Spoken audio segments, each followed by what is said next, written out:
যা গরম পড়েছে এই গরমে কিন্তু তেল মশলা কম খাওয়াই ভালো, একদম লাইট খাওয়াটাই আমাদের স্বাস্থ্যের জন্য ভালো। সেরকমই একটা খুব হালকা একটা খাবার তোমাদের জন্য আজকে নিয়ে এসেছি, ডালের বড়ি দিয়ে আর সব রকম সবজি দিয়ে একটা অসাধারণ রেসিপি। তো নমস্কার বন্ধুরা, আমি প্রিয়াঙ্কা, তোমাদেরকে আবারও স্বাগত জানাচ্ছি আমার রান্নার চ্যানেল প্রিয়াঙ্কাস কিচেন ইন রেসিপিতে। তো দেখো, এখানে আমি ডালের বড়ি নিয়েছি, কলাই ডালের বড়ি নিয়েছি 100 গ্রাম। আর এখানে নিয়েছি আমি, দেখো, মিষ্টি কুমড়ো, আলু, ডাঁটা, বেগুন। এই সবজিগুলো দিয়ে আর এই ডালের বড়িটা দিয়ে আজকে একটা দারুণ রেসিপি করব, খুবই টেস্টি আর হেলদি। ডালের বড়ি সবসময় ধুয়ে নিতে হয়। ডালের বড়ি নাহলে শুকনো যদি কড়াইয়ের মধ্যে দেওয়া যায় না, সব তেলটা চুষে নেবে। তাই ডালের বড়ি একটু জলের মধ্যে ভিজিয়ে ভালো করে ধুয়ে নিতে হয়, তাহলে তেলের মধ্যে দিলে তেলটা টানবে না। তারপরে দেখো, সব কিছু যখন রেডি করেই নিয়েছি, এবার আমি কড়াইয়ের মধ্যে দিয়ে দিলাম সর্ষের তেল। হ্যাঁ, আজকে পুরো রান্নাটা আমি সর্ষের তেলেই করব।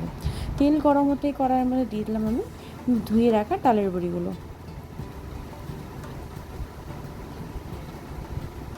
এবার এই ডালের বড়িগুলোকে ভালো করে একটু কড়া করে ভেজে নেব।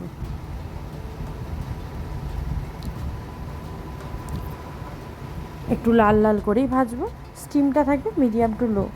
তো ডালের বড়িগুলো ভালো করে আমার রান্না করা হয়ে গেল। এবার এটাকে একটা বাটির মধ্যে তুলে নেব। তো এবার ওই তেলের মধ্যেই দিয়ে দিলাম 2টো শুকনো লঙ্কা। আর আমি তেল ব্যবহার করছি না, যেটা প্রথমে দিয়েছি সেটাই দিলাম, আর দেবো না। ওর মধ্যে কালো জিরে দিলাম, তেজপাতা দিলাম। এবার একটু নাড়াচাড়া করে দিয়ে দিলাম একটু গ্রেট করা আদা, 1 চামচ গ্রেট করা আদা দিয়ে দিলাম। একটু আদাটাকে লাল লাল করে ভেজে নেব। আদাটা একটু হালকা লাল হয়ে এলেই এর মধ্যে আমি কেটে রাখা সবজিগুলো দিয়ে দেবো, মিষ্টি কুমড়ো, আলু, ডাঁটা আর বেগুন। প্রথমে আলু আর মিষ্টি কুমড়োটা দিয়ে একটু নাড়াচাড়া করে নিলাম। এবার আমি সবগুলো সবজি দিয়ে দেবো আস্তে আস্তে। এই রান্নাটা কিন্তু খেতে দারুণ লাগে, একদম তেল ঝাল মশলা কম, আর খুবই স্বাস্থ্যকর হেলদি একটা খাবার, আর খেতেও কিন্তু দারুণ হয়। তোমরা কিন্তু অবশ্যই একবার বাড়িতে ট্রাই করবে এরকম করে। যা গরম পড়েছে এই গরমের মধ্যে কিন্তু এরকম হালকা করে হালকা হালকা খাবারই ভালো লাগে খেতে। তো এই রান্নাটা করে আমাকে বাড়িতে খেয়ে নেবে, আমাকে জানাবে কমেন্ট বক্সে যে কেমন হয়েছে, কেমন। তারপর এর মধ্যে দেখো, গল্প করতে করতে অনেকটা রান্না আমি করে ফেললাম। হলুদ দিলাম, লবণ দিলাম পরিমাণ মতো। এবার আমি এর মধ্যে দেবো সামান্য পরিমাণে জিরের গুঁড়ো, আর এর মধ্যে দেবো সামান্য পরিমাণে কাশ্মীরি লঙ্কার গুঁড়ো, খুবই সামান্য পরিমাণে দিয়েছি, যাতে কালারটা একটু সুন্দর হয়। এবার সব কিছু দিয়ে আমি এক্সট্রা কোনো মশলা এখানে ব্যবহার করব না। এবার সব কিছুকে খুব ভালো করে একসঙ্গে একটু রান্না করে নেব। তো দেখো, 5 থেকে 7 মিনিটের মতো আমি সব কিছুকে একসাথে একটু রান্না করে নিয়েছি। এবার আমি এর মধ্যে দিয়ে দেবো জল। এই তরকারি ঝোলটা কিন্তু একটু বেশি হয়, মানে একটু ঝোল থাকে। এটা কিন্তু যারা ডায়েট করো তারাও খেতে পারবে, একদম কম ঝাল তেল মশলায় খাওয়ার। আর এমনি যা গরম পড়েছে, গরমের মধ্যে কিন্তু এরকম করে খাওয়াটাই ভালো। তোমরা একবার করে দেখবে বাড়িতে, দারুণ লাগে খেতে। মশলা দেইনি কিন্তু খেতে কিন্তু দারুণ হয়েছিল।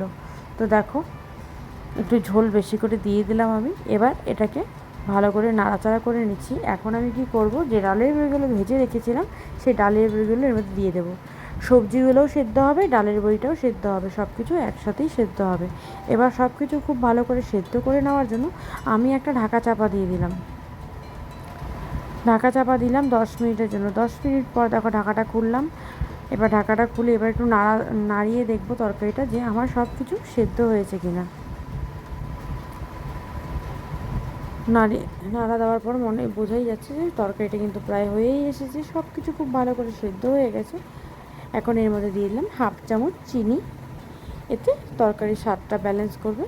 আর এই তরকারিটা একটু চিনি দিলে খেতেও ভালো লাগে। 1/2 চামচ চিনি দিলাম, আর দিলাম 1/2 চামচ মৌরির গুঁড়ো। মৌরির গুঁড়ো তো দেওয়াতে ফ্লেভারটা দারুণ হয়, আর খেতে কিন্তু খুব সুন্দর একটা স্মেলও বেরোয়। চলো, আমার কিন্তু এই তরকারিটা একদম রেডি। এবার আমি নামিয়ে নিলাম। সব রকম সবজি দিয়ে ডাঁটা দিয়ে ঝোল দারুণ হয়েছিল। এটা গরম গরম ভাতে যদি এরকম একটা তরকারি পাওয়া যায়, তাহলে কিন্তু আর কিছুই লাগবে না, নিমিষেই কিন্তু পাতের ভাত শেষ হয়ে যাবে। তো দেখো, আমি এটাকে একটা পাত্রের মধ্যে সার্ভ করে নিচ্ছি। দেখতে কি সুন্দর হয়েছে না? দেখো, কোনো মশলাই কিন্তু ব্যবহার করিনি আমি, কিন্তু খেতে কিন্তু দারুণ হয়েছিল। তো বন্ধুরা, তোমাদের যদি আমার এই রান্নার রেসিপিটা একটুও ভালো লেগে থাকে আমাকে কিন্তু কমেন্ট বক্সে জানাতে ভুলবে না। আর তোমরাও বাড়িতে এরকম করে গরমের মধ্যে এরকম লাইট করে খাওয়ার রান্না করে খাও, সবাইকে খাওয়াও, ভালো থাকো, সুস্থ থাকো। আশা করছি সবার ভীষণ ভালো লাগবে, আমার তো ভীষণ ভালো লেগেছিলো। আর যারা নতুন বন্ধু আছো তোমাদেরকে বলছি প্লিজ চ্যানেলটাকে একটু সাবস্ক্রাইব করে আমার পরিবারে অংশগ্রহণ করো। আর যারা দেখছো তাদেরকে বলছি প্লিজ ভিডিওটাতে একটা লাইক কমেন্ট শেয়ার করে দিও। তো চলো বন্ধুরা, আজকের ভিডিওটা কিন্তু আমি এখানেই শেষ করছি। দেখা হবে তোমাদের সঙ্গে আবার একটা নতুন ভিডিওতে। ততক্ষণ সবাই ভালো থাকো, সুস্থ থাকো, আর যা গরম পড়েছে বেশি বেশি করে জল খাও।